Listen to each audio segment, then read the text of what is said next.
নমস্কার বন্ধু, আমার চ্যানেলে সকলকে আনছি স্বাগতম। আজকের ব্লগটা আরম্ভ করছি আমি এখান থেকেই। বাজতে যে এখন সকালের 9টা। ওদিকে সমস্ত কাজ বাজ কমপ্লিট করে তারপরে এলাম। ভাতটা হয়ে গেছে।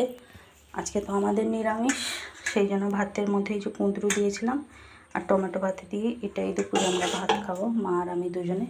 আর আজকে সকালে টিফিনে করেছিলাম এই যে আলু পটলের একদম মাখা মাখা এইভাবে করেছি, আর রুটি দিয়েছি আপনাদের দাদাকে, ও নিয়ে গেছে। আর কাকা কালকে অনেকখানি ওই কই মাছ এনেছিল, কোথা থেকে জানি না, আর গেঁদাল পাতা নিয়ে এসছে। গেঁদাল পাতাটা পেটে যেভাবে পোড়া করি ওইভাবে করবো। আর কই মাছটা তো জিরে ঝোল হবে। এদিকে এই যে সকালে বেটে ঘর দোর গুছিয়ে এইসব বাসনগুলো বেরিয়েছে, চায়ের বাসন, হাঁড়ির ভিতরে সব চায়ের বাসন দেওয়া আছে। এগুলো হচ্ছে সব কালকের জামা কাপড়গুলো শুকনো হচ্ছে, আর এটা হচ্ছে আজকের জামা কাপড় সব ভিজিয়েছি। মা এদিকে ভাতের ফ্যানটা ঝাড়ছে, ভাতের ফ্যানটা এই যে ঝাড়ছে বসে বসে। আর আজকে ছোটো হাঁড়িতেই রান্না হয়েছে, বড্ড সে ভাত নষ্ট হচ্ছে শুধু। আর এদিকে এই যে প্রায় কই মাছ সব মরে গেছে। মা, কই মাছগুলো তো মরে গেছে, কে জানি বাছলে বোঝা যাবে। এই যে এগুলো সব রান্না হবে আজকে আর কি। আমাদের তো নিরামিষ, ওদেরই রান্না হবে। আর শুনু আজকে যায়নি স্কুলে, শুনু আজকে স্কুলে যায়নি, যে 9টায় বাজতে যায়, দেখেছেন। ওদিকে মশলাটা বেটে দিই, মশলা বেটে দিই, তারপরে আমি কাপড় চোপড় কেচে চান করব। এদিকে এই যে কই মাছের জন্য বেটে দিয়েছি জিরে, আদা, পেঁয়াজ, শুকনো লঙ্কা। এটা হচ্ছে গেঁদাল পাতাটা পেস্ট করে নিলাম, জিরে, সর্ষে, শুকনো লঙ্কা আর একটুখানি নুন দিয়ে গেঁদাল পাতাটা পেস্ট করে নিলাম। পোড়া পোড়া মতন করে দিলে মারা সবাই খেতে ভালোবাসে। দেখতে দেখতে 9:30 বেজে গেল। ঝকঝক কেচে নিতে হবে, নাহলে আবার জল চলে যাবে। দেখেন, জল এখন আর বেশি সময় দিচ্ছে না। এদিকে মা যে গেঁদা পেটা পোড়াটা বসিয়ে দিয়েছে, মাছটা বেছে কেটে ধুয়ে পরিষ্কার করে নিয়ে চলে এসেছি। চুবিগুলো সব মাজবো। বেজে গেছে এখন বেলার 11টা। এই যে এদিকে পমফ্রেট মাছ কালকে ছিল, সেটা গরম করে দিয়েছি, টমেটো ভাতে নিয়ে চলে এসেছি। শুনো ভাত খাবে, ভাত খেয়ে তারপরে চান করে রেডি হবে, টিউশন মানে পড়া আছে। কাচাকুচি মাঝামাঝি সব কমপ্লিট।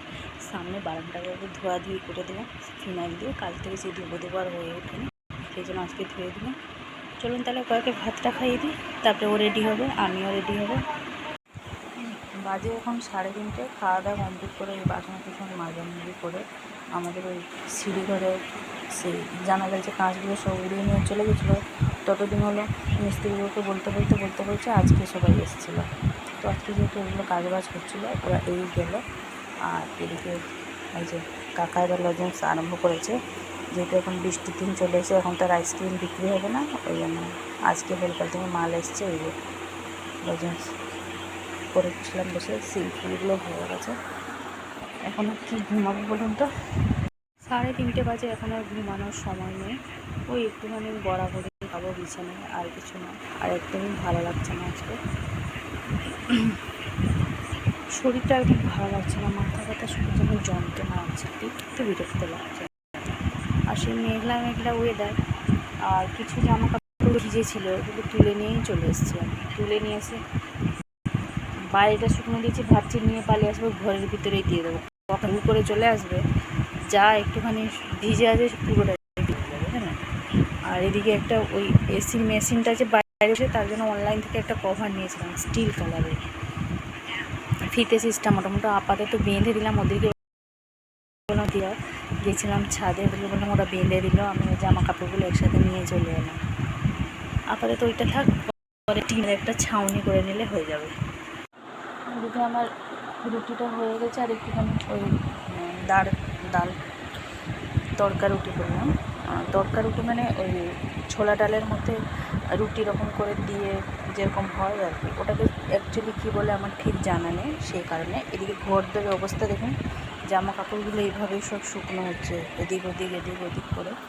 এগুলো এখনও ভাঁজ করিনি, আর ভালো লাগছে না। ঘরদোর অবস্থা দেখে মনে হচ্ছে যেন সে কেমন হয়ে আছে, যেন অনেক দিন হলো যেন মানুষ এখানে বাস করেনি, ওই কারণে ঘরদোর সব এমন হয়ে আছে, আর ভালো লাগছে না।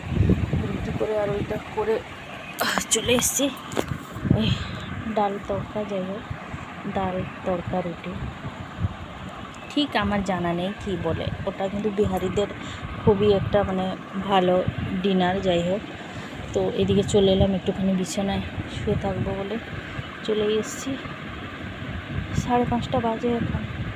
আজকে তার সন্ধে ফন্ধে দেওয়া হবে না, আজ থেকে আম কুচি পড়ে গেছে।